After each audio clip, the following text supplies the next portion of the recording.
Rush, welcome back and congratulations. A lot of firsts for Echo Fox this game. First Saturday win, first game back for you, and first win for the second half of the split. So what changed about the team that let you beat Cloud9 today? I was here, so that's the main difference.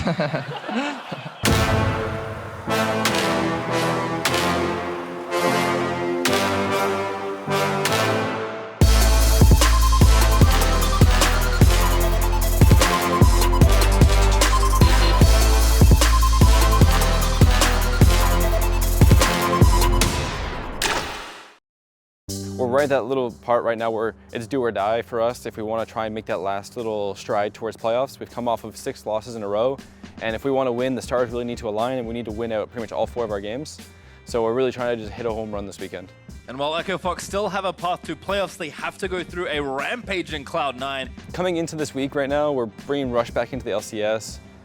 We put Panda back into Academy so he can play with the rest of the split. When we benched Rush, there were a lot of issues where he was just getting really stressed out. He had a lot on his plate. There was a lot of responsibility put on him. Plus, he's juggling, moving to the US again. He's got his stream. So he obviously needed a small break, and he was a little overwhelmed. For this week, I'm not gonna play in LCS. No joke. It's the team decision. And at the same time, we were struggling with our early game a decent amount. So playing with Panda, I think overall helped the team improve on their early game to some degree. Yeah, I think Rush brings a lot to our mid and late game, which we kind of struggled with. He still sometimes goes in and fights, but I think it's good to have that. So I think he just really good shot calling. Coming back to LCS feels pretty good. I've just noticed that he's more conscious of kind of everyone else on the team, of like letting them kind of explain what they want more, or like use comms more to kind of like game plan together. So there's just been more cohesiveness like as a unit now. I just changed the way of I talking, because sometimes I feel like what I say didn't come straight to other players. I tried to change my communications. Okay, my question is, who should judge? It's me or I just said like 3 times I did bad. Don't do that. Don't do I just said like 3 times. Yeah. Okay, Then I will listen next time. It's nice to bring him back in now and kind of see that there has been some progress as far as the team goes and kind of how they're growing throughout their scrims. The runes are reforged and ready to go for our next matchup, Echo Fox versus Cloud9. Very curious to see what happens here as Rush returns to the LCS stage. If they want to have a chance of getting to playoffs, it's got to start here. There actually is the ulti used over the wall there for Rush, and that's first blood there for Sven. The first meaningful advantage really coming out now for Cloud9. Looks like Echo Fox threatening a fight here. Ooh, Zazel onto the traps. Not sure I fancy that one. He's going to be forced to flash away, but now he's let the rest of his team caught out. That is a kill onto Sneaky. Now Zazel with a taunt. We'll find it, but he's going to get killed. They're kind of snowballing calm, and maybe if we take the fight, it's gonna be maybe 50-50, but later on, fights is gonna be 40-60, 30-70, because that's why people try to snowball. So that was like our best chance. So I was really decisive that we should fight this, and we're gonna win this fight. Kill Kelly first. She has no flash. I got her. Kill them out. Go Kelly and go Baron. We got a really good start to our C9 match. The game kind of snowballed really quickly for us. They're actually split up. The carries for Echo Fox are separate from the rest of the team, so they have to be very careful here. Yep, there's a jump in from Rush, so trying to get the fight started first on their terms. Into the back there for Solo with a hemo play, but it's a fight on 2 fronts as Golden Glue pops the stasis just in time to not die. Gets over, but shut down still by Solo as Licorice will get chased down by Phoenix and killed as well. This wasn't enough for Cloud9 as Fox started the fight and grabbed 2 kills. So once we had Baron, we had Jinx there, like our siege is insane. So we knew if we just barreled down the lane as 5, we could just make them come to us. And as long as we didn't get flanked, we would win. Because Jinx is there, just like, as long as they're free hitting in the back, they'll never die. We tried to do it mid, and then we realized that it's too easy for them to flank us. So we went topside, and then we knew we could just push them all the way. And since they were like so far away trying to flank us, we just took the initiative to push down the Nexus. Cloud9 need to choose a fight or the game is just going to end. We'll see if they can find it. Final hour pop there for Sneaky. Smith going in the back. There's a good Galio ult, but I don't know if they can get enough here. So it's going in the backside as Phoenix able to get that kill onto Rek'Sai. Fox may just be too strong, but Sneaky still alive, shooting in the fight, but needs to get the kills on key member Solo, living for a little while longer. Phoenix still alive as Sneaky tries to dodge around it. Phoenix able to grab the quadra kill, and that's going to give Fox the victory. The carries stand strong for Echo Fox, and they will upset Cloud9 here. The 6-game slide finally ends. We know that every single match from this point on matters, and coming out of that C9 win, everybody was just elated and super excited because they're like, the playoff dream is alive, the other teams are losing the kind of ways that we won, and just the overall aura in the room just completely did a 180 from last week. I mean, it's really easy to say like C9 made mistakes, but I didn't really see it like that. I mean, it's not like they were in that much control. I think our comp was just really solid, and after we didn't fall behind early, it was extremely difficult for them to like have a chance to win. Tomorrow we play versus 100 Thieves, and it's a win we need. They're in the same clump as us, and if we beat them, then we have a pretty good shot at playoffs as long as next week goes well. We just beat Cloud9, so I think we can contend versus any team. Oh, nice. It's lucky hat. Yeah. Today we will win because you gave it this one. Today's St. Patrick's Day, as you'll see by Song's festive get-up that he'll have. Song's really good friends with all the other Korean coaches, and they kind of bump each other in the back, and they're like, here, it's our good luck charm for you to win your game today. So they pass it on to Song, and Song talks to all of us, and he's like, should I wear it? Will it bring you guys good luck if I wear this? And make a funny joke out there, will that make you guys win? And everybody was like, yeah, do it, do it. And I think that got everybody like in kind of like funny, good hopes going into the match. Are any of you guys wearing green? Oh, kin트레지서. I've already been pinched today. I give you the soft pinch. Soft pinch, okay. Thank you. Favorite pinch? Very merciful. Are you wearing green? Gotcha. Are you wearing green? What's that? What's that? What's this? Are you wearing green? Do you have green on you? No. No? Okay, come here. Punishment. So like the long story of St. Patrick's Day is like some Irish guy did some stuff with snakes and then he died on this day a long time ago. And they're like, okay, St. Patrick's Day. The short story is on St. Patrick's Day, everyone gets drunk. And they wear green. That's it. Everyone gets drunk. And you have to wear green because if you don't wear green, people pinch you. I have green. Oh, then you get to pinch me back. Oh, I don't think that counts. We're going up against 100 Thieves, who going into the week we were actually tied with for 10th place. Going into the match, we know 100 Thieves has been struggling a lot throughout the split, despite having a really strong looking roster. They've had their academy mid laner in, Soligo, who will be playing against us today. It's Echo Fox versus 100 Thieves. This is their opportunity to go 2-0 for the first time here in Spring Split if they can pull off this win. 100 Thieves has really been struggling to do a lot of proactive things mid and early game. So for us, the whole idea going into it is pick something that's going to be proactive and pick something that's going to really play off that strength of having a strong early to mid game kind of team comp and win early. We have a chance for the go to the playoff, but like don't too much like getting pressure or focus about that. Like we have to do great scream or we have to do better, like something like don't pressure for each other, yourself, and then just focus about our job doing about that. Yeah. 3, 2, 1, Fox! I haven't done my homework. I'm not ready for the final. Well, it's coming up one way or the other. You better start your cram session, Echo Fox and 100 Thieves, because it is go time here. Everybody is still in the playoff race.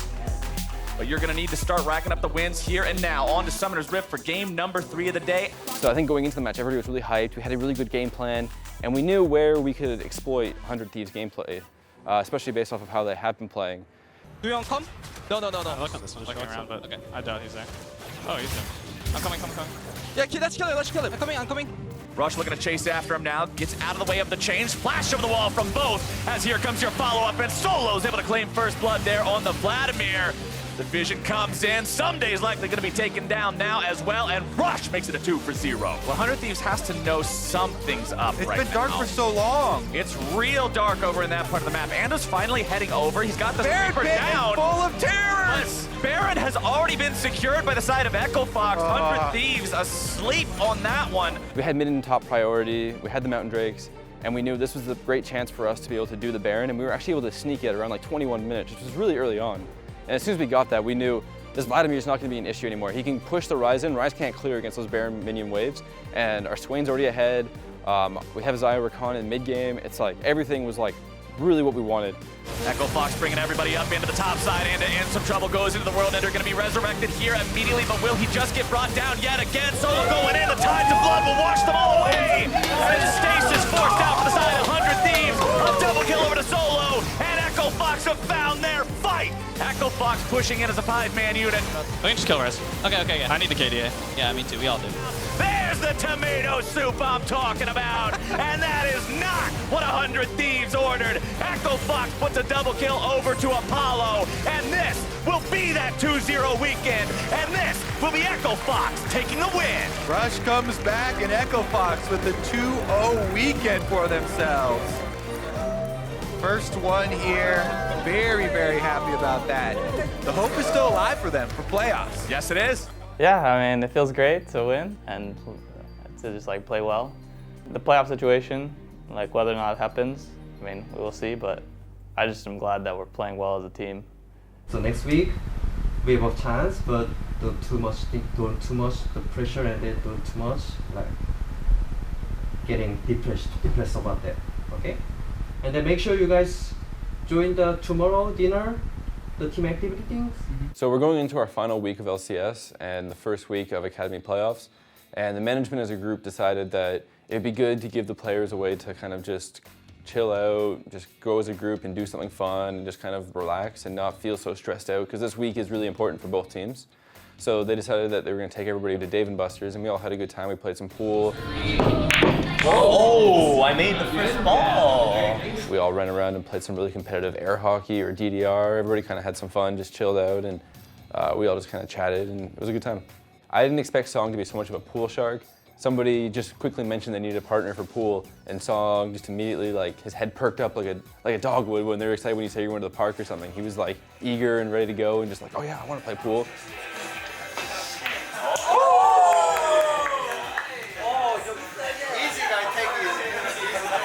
I mean, I've always had a suspicion that Song was like a hustler, so him being good at pool was not that surprising for me, but I didn't know that Lawrence was like did a lot of breakdancing and pretty wild, pretty impressive.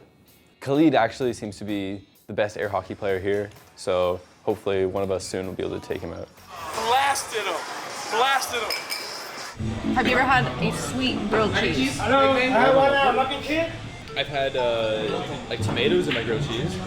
No. I'm talking like I've seen grilled cheese places like With mozzarella, right? Marshmallow, Nutella. Yeah. Sounds gross. It's really weird. It is really weird, but people say it's like the best thing ever. I mean, people also put like Doritos in their sandwiches. That's so good. I do that. What do you mean? It's so good. Yeah, Franny does it too. It's disgusting. What do you You gotta crunch it up. The sandwich beforehand, it tastes like a good sandwich. Doesn't matter what's in it. Then you put the Doritos in there, and you're just like, this just doesn't make sense. No, it's just cheesy and crunchy when you put Doritos in. If I want cheesy, then I put some like cheese on it. It's texture. No, you need the crunch. Yeah, I want to bite into it and like cut the top of my mouth. Yeah. Well, you gotta be responsible and crunch it down a bit. Yeah. You gotta, like, Okay, so what? Am I putting it in a grinder and then like putting on like salt or something? Like what am I doing, man? Do what you gotta do, but it's good. Jim is like a purist, I guess. He really thinks that he's afraid of change. Whoever puts chips on a sandwich doesn't know what they're doing. They're a madman. And whoever puts frosted flakes on their French toast has no idea what they're doing. Eating is a chore for the most part, right? Okay. We're in different sides of that argument. All right. In my opinion, I want to eat something and just know that I'm not hungry anymore. Then I'm done with it. If I know something's good, why would I add something extra to it that's just gonna just destroy the taste or the whole point of that meal? Like What if frosted it flakes makes it or better? French toast. What if it makes it better? Okay, how many things really do get better? Like French Doritos toast? on a sandwich always makes it better. In what world? stand The by fact that. that now you're gonna just gain more weight? Like it adds the crispiness Doritos to aren't it. gonna fill me up anymore. I get excited. crispiness I get to it. excited thinking about adding chips to my sandwich. Yeah. Why don't you just toast the sandwich if you want crispy? Okay. He's the only one who's rational here. Good God. I think going out for these kind of dinners and just kind of having fun is really good for the players because they get to see different sides of the coaches, especially Song, and it kind of lets them bond more with them. And I think overall, the coach's job inside of these types of organizations isn't necessarily to be the smartest person with the game or anything like that. A lot of it is about having those bonds with the players and being able to keep them working together and working as a team, right, as a cohesive group. So being able to do those types of things and they see another side of him is really important. I think that's what really helps take teams that are struggling and help them improve. Yeah, so obviously this weekend is really important. I mean, I think if we 2-0, then we're at least guaranteed tiebreak. Going into it, I mean, we're just gonna have as grade a week as practice as possible and do as much prep as we can, and then see what happens. So this weekend we have double side selection, which is really good for us. Nice. We can potentially take 2 red games, which is likely what we're going to do, but we'll see depending on this week. Maybe we find a really OP blue side strategy. We need to, in practice this week, really respect the enemy team's game plan or strategy, especially early. So always be thinking about what they can be doing and what they need to do in order to snowball or get one of their lanes ahead. I think if there's anything we learned from this past week is that we just need to focus on ourselves. We just need to play our game and always think about what's our next plan and how we can play out our team comp the best. Like this weekend when we played a heavily snowballing composition against 100 Thieves, we didn't think too much about like, geez, we get outscaled, what do we do? We just thought, okay, what's our next game plan? How do we snowball? Like, where do we play towards next? Let's just try and really focus on that this week in practice. As much as possible, let's not go for random stuff or like all-ins or like random all-ins. Just make sure we focus on like game plan and high quality scrims. Our overall goal is Summer and Worlds. That's still our goal, but I want to emphasize even more that we just need to focus on our game this weekend. When we play our game, we look really good. Yeah. So let's just do that one game at a time. For now, we'll focus on TL, and then after TL, we can think about CLG, and we can think about playoffs, and we can think about tiebreaker and all that stuff. But if we take it one game at a time, and we put all our energy into beating TL, we can do it.